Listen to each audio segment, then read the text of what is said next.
Hello everyone. In today's video, I'm going to show you how you can build pip packages. If you are not familiar or if you have never worked with pip packages, this is a very good tutorial where I will show you how you could build a pip package, how you can publish it to a package registry. So in this video, we are going to use Gitlab Package Registry because this series is about Gitlab series. Therefore, I'm not going to show you how you can do it in the PyPi public package registry. This is very simple to do it. Maybe in the future I will show you in some other videos. But in this video I'm going to stick to GitLab. Alright, so we're going to build it manually. In this tutorial we'll build the hello world program as a pip package, and we are going to publish it to GitLab Package Registry. This video actually goes a bit longer. I initially thought that I'm gonna show you also GitLab pages, but I think this is gonna be part of another video because this is gonna be pretty long. So I wanted to keep this video shorter than half an hour. Alright, so I'm gonna show you in some other video how to work with GitLab pages or how you can publish pages, right? So for now we are not gonna do it. So in this video I'm using Python 3.9. You can actually work with Python 3.x, any of the versions installed on your computer. So to follow me in this video, you need to have Python 3 installed on your computer. So now let us go through the prerequisite before we publish a PyPi package to GitLab. So first of all, before we publish, we need to authenticate with the package registry. Your version string must be valid and the maximum allowed package size is 5 GB, and we cannot upload the same version of a package multiple times. If we try, we're gonna receive the error 400 bad request, and we cannot publish PyPi packages to a group, only to a project. These are the information you need to keep in mind before you publish. If you hit some error, you're gonna get confused what is happening. So therefore, before we start this video, I wanted to give you this vital information. In this video, we will build pip package and publish the pip package via GitLab pipeline. Without further ado, let's jump into the hands-on. As you can see on the screen, I have created a separate branch for this video. So I called it pip package CI demo.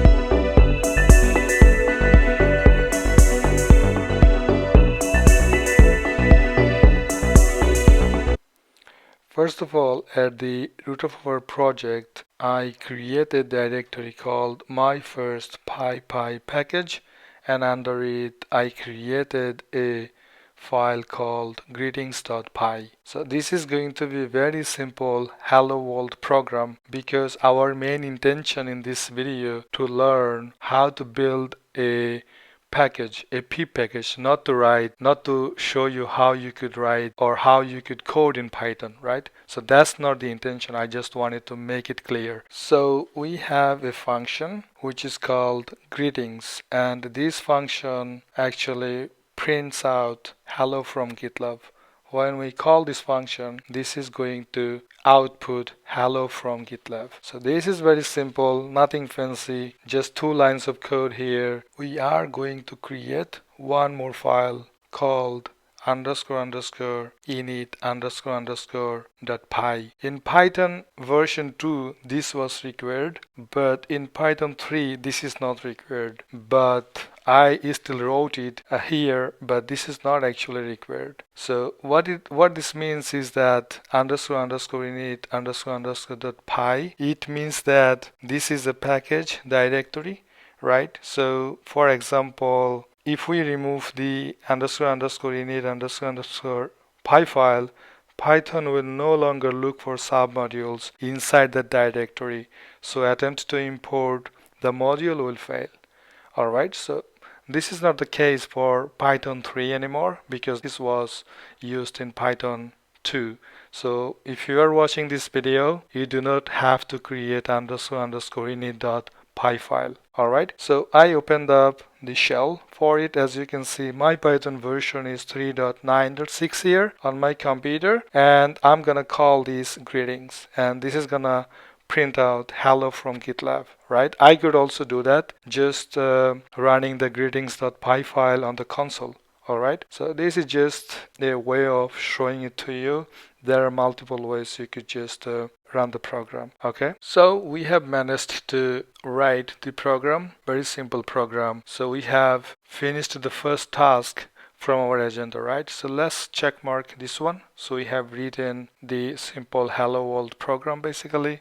So our next step is to build a pip package, right? So to do that, we need to create a file called setup.py. I believe most of you who use Python already familiar with that. So anyway, I'm gonna still show you. So setup.py, I call it setup.py.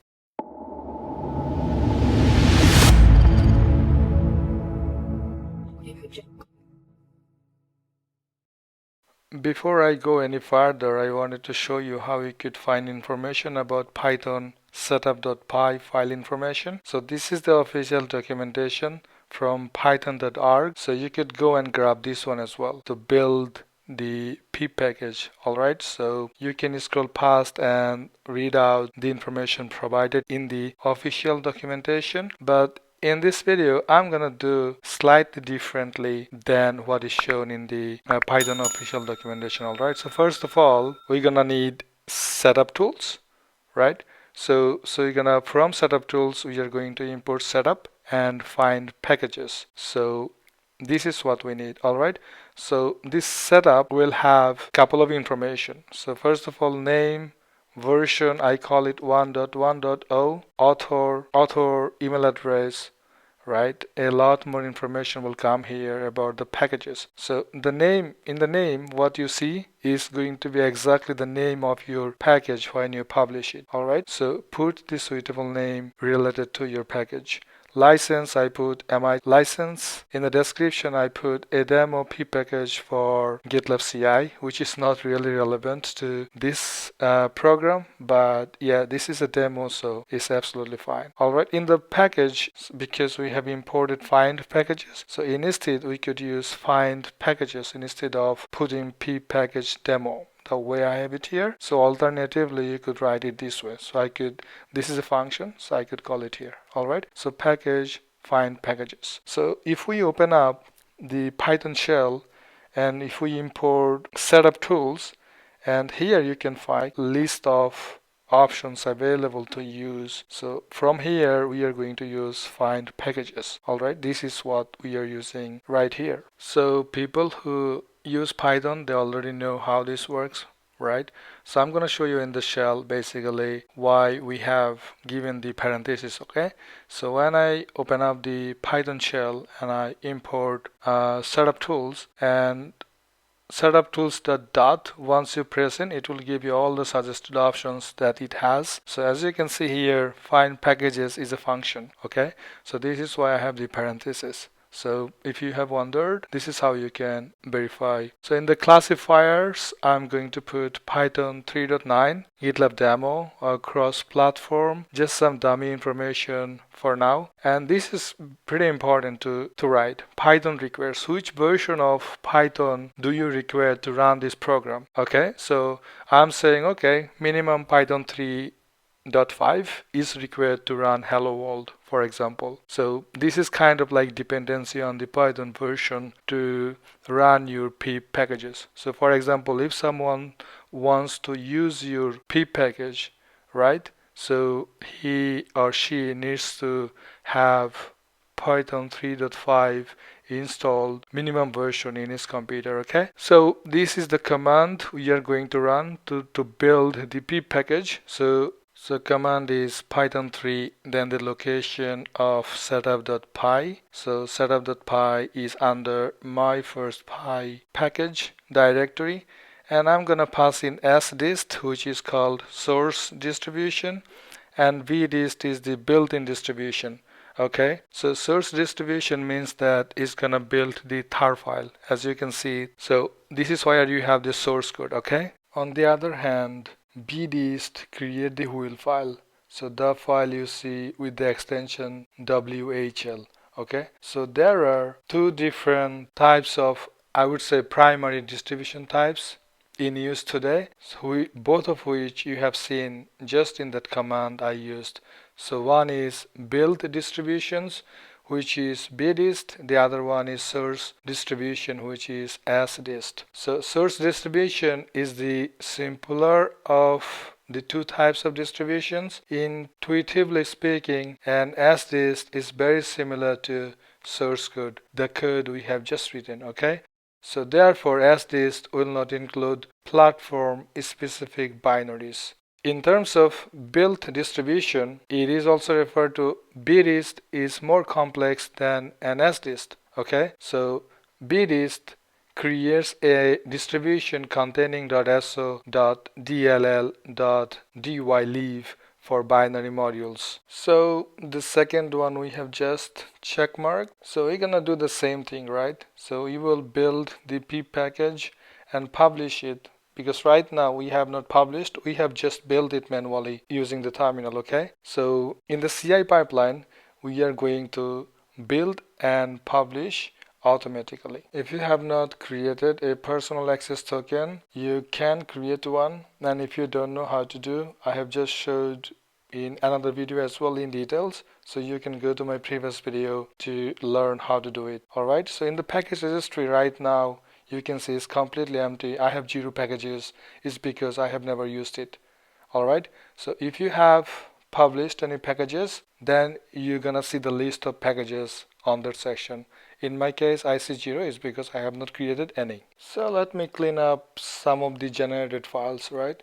So I will clean up the generated files when we have built the pip packages manually. Okay, so I have cleaned up and pretty much cleaned, right? So build directory I'm gonna also clean, and it's because I just want to keep my repository clean. Alright, we're done with cleaning. Okay, I'm gonna open up Gitlab CI.yaml file, which is what we have used in our previous videos, and gonna delete some of the lines that I don't require at all. Okay, so for the default image we are going to use Python 3.9. We could also use Alpine image as well, because Alpine image is smaller than the 3.9 image. Okay, tags going to be still same as it is, so I have not changed the tag in my private runner, so it is still called Mac. Okay, and in the stages section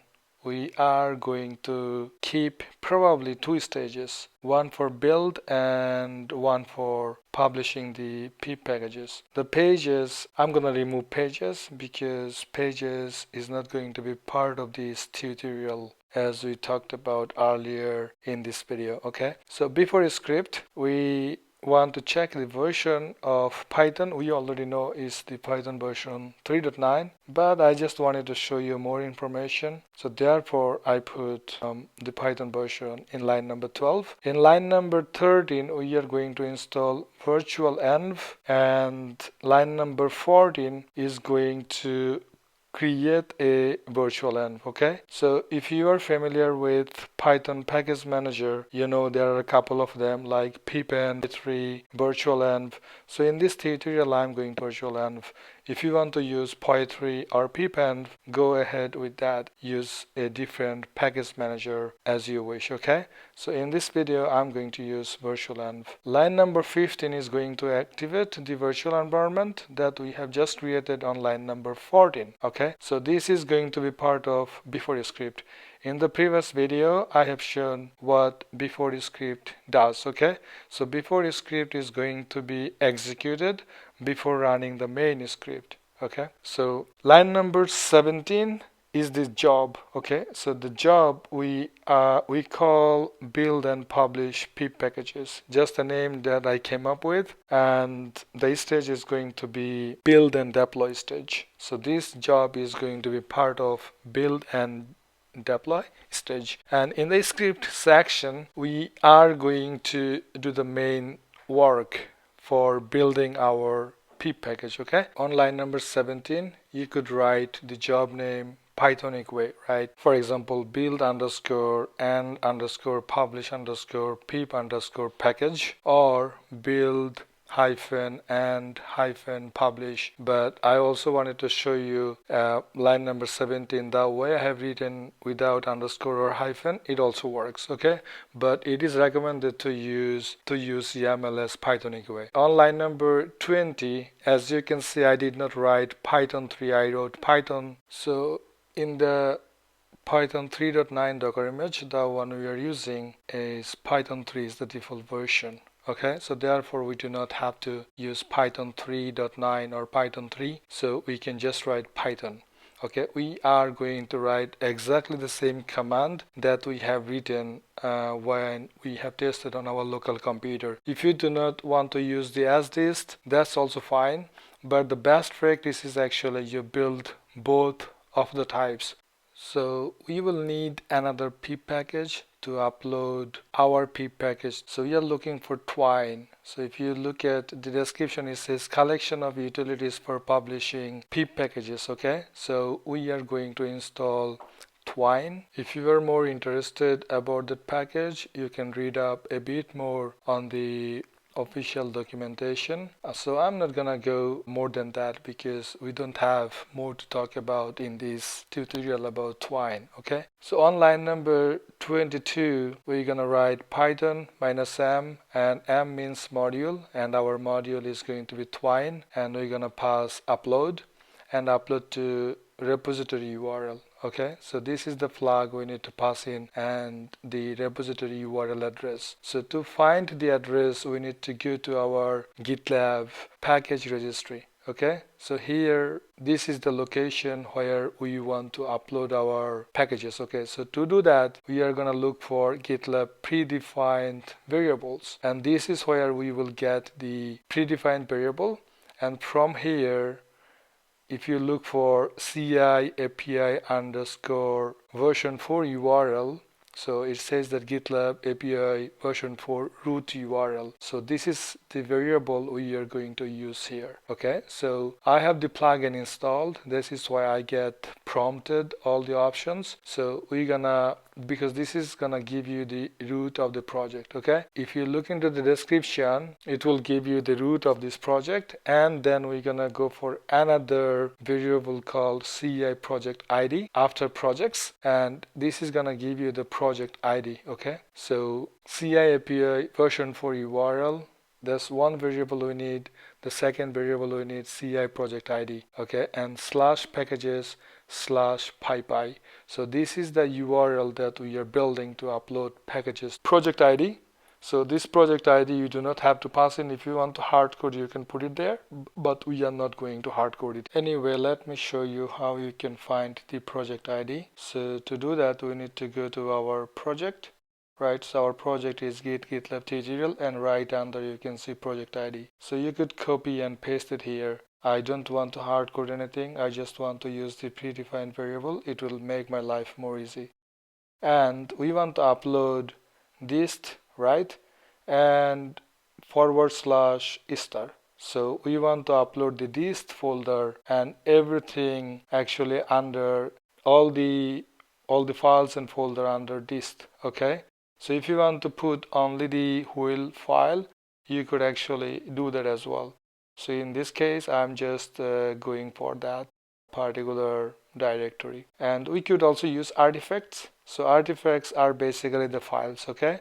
So I'm saying that expire in 2 days. So after 2 days, the file is going to be deleted. It's not going to be available anymore. Okay, and the path is dist/star.whl. So as you remember, when we build the pip packages, we have got two different types of files. One is star and one is WHL, which is the wheel file. So in this case, we are not taking the tar. If you want to take the tar, you can also include the tar as well. Okay, but in this tutorial, I'm just showing you the wheel files. If you are not sure what artifacts are, don't worry about it. When we run the pipeline, I'm gonna show you what artifacts are in the UI. Okay, so do not worry at all. If you remember the prerequisite requirements, we talked about the authentication, right? Because we want to publish the pip package, therefore we need to authenticate. So if we want to authenticate, there are a couple of ways to do it. One way, you could just put your username with the API token. So in the variables section, you could say username and then the password. Okay, in this case, the password is going to be the GitLab token, that the personal access token that we have created. The other way, you could do the CI/CD, and in here you could just define the values for your variable. So for example, you could say Twine password. In the Twine password, you could just put the API token. So let me say this one is API token instead of Twine password, and I pasted the API token value there, and the username is going to be your username, for example. You could also do that as well to authenticate, and that would also work. So this is one way to do. So I'm not gonna use variables here. If you wanted to, you could also use it. So before Python, you just have to say API token, and this API token is a variable, right, that you have defined in the settings. So you could just pass API token equal Twine password, for example, and the Twine username, for example, you could say your username. So this is one way to do it, to authenticate to the package registry. So like for example, Twine user, so this is username, so this is going to be your username. So in this case, I'm not gonna use none of it because I want to use the one-time token authentication. So this actually comes with predefined variable, so we call it CI job token. So if you read it, a token to authenticate with certain API endpoints, the token is valid as long as the job is running. So you could use this built-in variable. So you could pass, instead of API token, we could just say CI job token, and in the Twine username, we could just put the username Gitlab CI, gitlab-ci-token. Okay, so this would authenticate when you run the pipeline. All right, so this is another way to do it. The other way was you could actually copy paste your API token with the username. That also works. Okay, we are good to go now. Our GitLab pipeline is pretty good. So I'm gonna push the changes. Okay, I'm gonna push the changes to remote repository. So before we do that, we need to add this folder, because this folder we also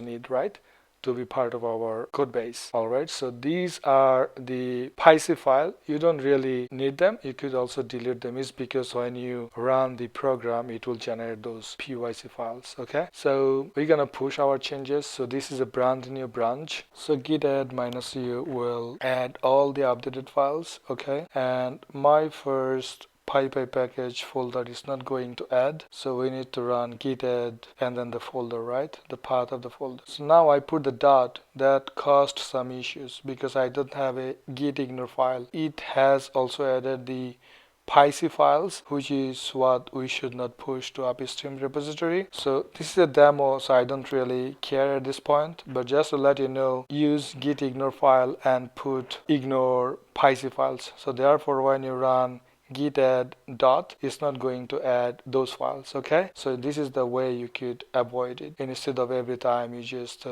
git remove from the index. Okay, so now we are going to create the MR because we have made the changes and our pipeline is ready. So the moment we pushed, actually it has started the build. Okay, and in here you can see the pipeline has successfully finished. Okay, it has successfully completed. You can see Python B, the version of Python, and it has also installed virtualenv. It has created the virtualenv, right? If you look into line number 38 and line number 44, it has activated the virtualenv, right?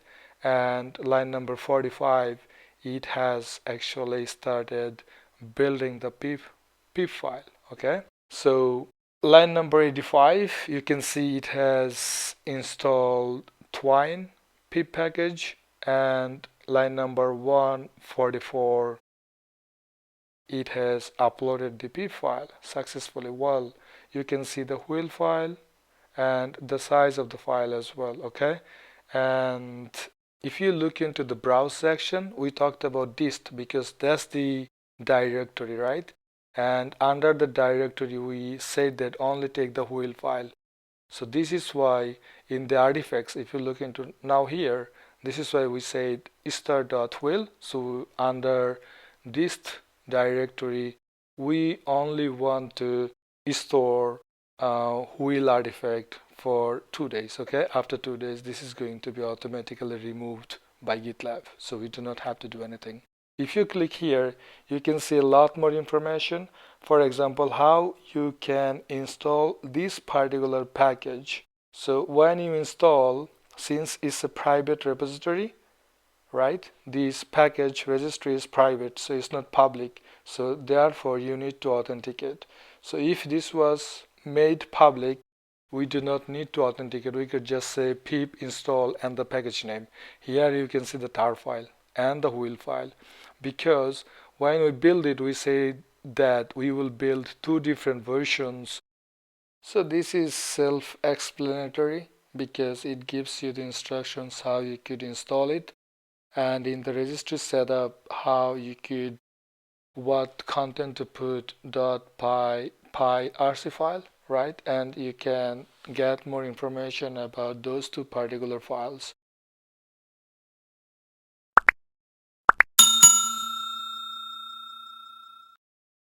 One is WHL extension, the other one is the tar file. Okay, so if you click on there, then it's gonna show you a lot more information. Okay, so sorry, my voice got a little bit broken. So we have published the pip package to GitLab Package Registry. So we check mark that one, right? And we have also written the CI GitLab pipeline, right? The stage for it. So we can also check mark that one as well.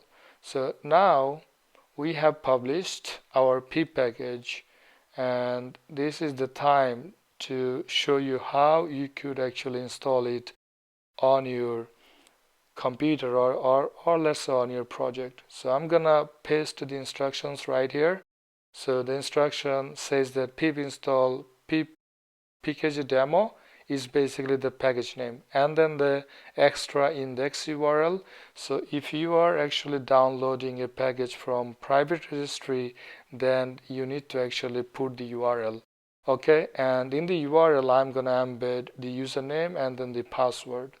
All right, so and the you need to use the quotation because for the special character the password is not going to work if you don't put the quotation in there. So I'm gonna copy the API token and paste it in the password section. So the first part is the username and the second part is the API token, which is personal access token, and then we have got the URL. Alright, so in the URL we can see version for projects and the number is the project ID. Okay, so now if I paste it, what will happen? It's gonna install it. In my case, the pip3 is the version that I need to use. Alright, so if I use pip3, you can see successfully install pip pkg demo package. Alright, so this is the way you can install it. If you want to uninstall, you can just say pip3 uninstall and then the package name. Okay, so it's very simple. It's exactly the same way you would be doing. So now if you want to remove it, you just remove it using uninstall. Okay, so that was it for today. If you like the video, don't forget to subscribe, give it a like, and that's how you can support me. Thank you very much and see you in the next one.